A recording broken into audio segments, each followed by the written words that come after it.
Welcome, Combo Couch exclusive here at the R Revolution Barn Burner Extravaganza with my main man, Miguel Zuniga. How you doing? What district you running for? District 43, Los Angeles. And tell us who your opponent is. Maxine Waters, Auntie Maxie. Auntie Max. Well, listen, Maxine Waters, she wants to impeach Trump. Where do you stand on that? I say sure, but I mean, the way I see it is like we got to be responsible about this stuff.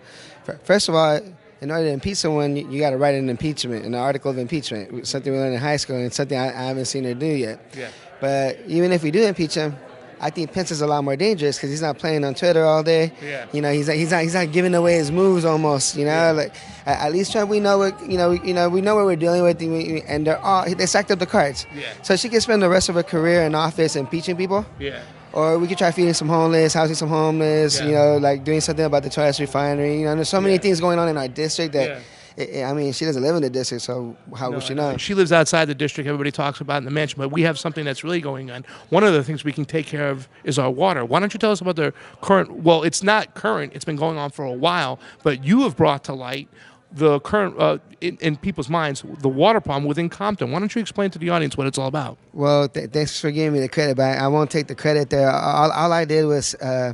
There's an activist by the name of Marta Barajas, and she's the one who's been fighting for a long time. And when I came around, the post, and she's seen the videos, and I talked to her, and she said that, they've been trying to get the media on board for a long time, for a couple of years, and nobody would pay attention. So, well, you made me pay attention. I didn't know about it, and I saw you talk about it. So, I mean, you helped get the word out. I mean, what is going on with the water now in Compton? Well, the same thing is going on in Flint. It's not a process we can fix overnight, unfortunately, but we need to find more sense of urgency. That's my concern. I don't. People think I'm beating up these, certain Congress people and everything that are in the area, but I'm not. I'm just asking for a sense of urgency, which I don't feel, because they're like, oh, well, she had a town hall. The minute it made the news, she had a town hall. Yeah. But this is a problem that they inherited, so it's not her fault. Yeah.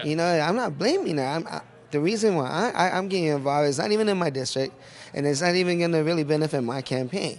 It's a moral issue. Yeah. I'm a water protector at heart. Yeah. I didn't get to go to North Dakota. I got a family, Absolutely. but I would have been there. Yeah. I would have definitely been there. So when I see it now in my neighborhood, I carry my stripes, and that's not the reason why I do it. Yeah. It's just me, how I am with you, but.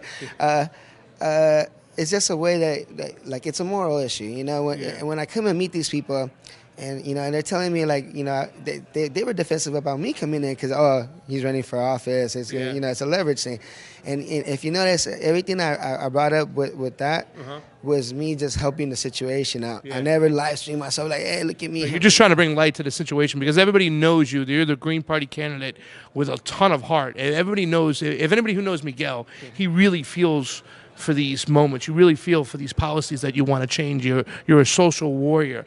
Let me ask you, during this whole campaign process, what has been the best time? What has been the time that stands out the most to say, wow, this is awesome? Well, a lot of people get really starstruck when they meet a lot of these politicians, but I like it when I meet one and I kind of, they don't know, but I kind of test them. Yeah. I kind of see down the line what happens, and if they pass one of my, it's not a litmus test, but if they pass something that I feel like, okay, and there's heart there, then that's when I usually are more amending about them.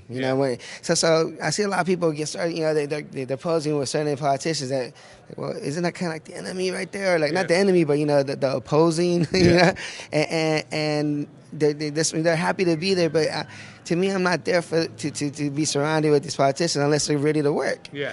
I'm there because I'm not there to fix a party. That's what I told everybody in Philadelphia. When I was a lifetime Democrat. Yeah. That's something you really have to understand about me. So, Yeah. but it's not something I wear on my sleeve like, oh, I'm a proud Democrat. No, it was a lesser of two evils. It's always been. Yes. It's always been. Yeah. And the Republicans probably feel the same way. Yeah. The one thing that we have in common is that neither one of us are happy with our parties. Yes. So why do we keep investing into two parties that none of us are happy with our own party? We hate the other party, but we're not happy with our own party. Yeah. And it's almost like we always feel like our party is hating the other party. Yeah. And then don't people get it that it's the same party? It is. It It's is. the corporate party. Like everything that they've used to divide us is almost a 50% divide. 50% of people want abortion. 50% of people don't. How in the hell are we going to get everybody to agree on what we're going to do about abortion? Yeah. When we have two solid, straight down the middle You know, it's a tug of war. Yeah. It's a tug of war that's never going to end. You know, every now and then someone steps over, and you know, and then it gets pulled back, but it never ends. So we got that. We got guns. 50% love popping their guns. 50% are totally afraid that those bullets are gonna land on them. Yeah. You know, and that's totally understandable. Why do the people with the power with the guns always have to kind of bully it too? And you know, and what I say is, I'll defend the Second Amendment, but I don't think we need the NRA to do it. Yeah. They're not, you know, they expose like their lawyer. Like, no, they're still a corporation, but we got to defend it responsibly. I know plenty of responsible gun owners. Yeah. You know, and I don't own guns. You know, as a progressive, that sounds, you know, it sounds weird. I mean, you know, no, I'm not pro guns or anything like that. I'm just saying, in the freedom, you know, we have our freedoms. We get to exercise, but we got to do them responsibly. You know, I want to be able to go to the next Batman premiere and not worry about getting shot. I want to be able to go to pray at a church, you know, and not worry about getting shot. I want my kids to go to school and not worrying to be another statistic. Yeah. So why can't we just ask that? Why can't we, you know, give and take?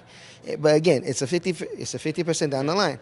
Some people like Coke, some people like Pepsi, you know, and pretty soon our government's going to get us to fight each other over that. I like RC, so therefore I don't even worry about Coke and Pepsi. RC's like the green color and stuff like that. I'm old school. Hey, listen, last quick question. We'll get you out of here. I know you got to go mingle for the people here. June 5th comes. You don't get the results you want. Is that the beginning or the end of Miguel Zuniga in politics? Well, I've been fighting outside, you know, so I'll be fighting in and out. Obviously, me going over outside of my district to fight for the clean water shows that, you know, this is not about me being a politician. I'm trying to replace a politician. Yeah. You know, I don't ever want to be, even if I win, don't call me a politician. I'm an evolutionary revolutionary. Yeah.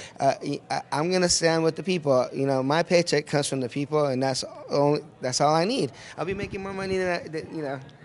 I'll be so grateful. I know. Listen, listen, you said that's where it comes from. It comes from the people. June 5th. It's just the beginning for Miguel Zuniga. Here. Thank you very much. Thank you.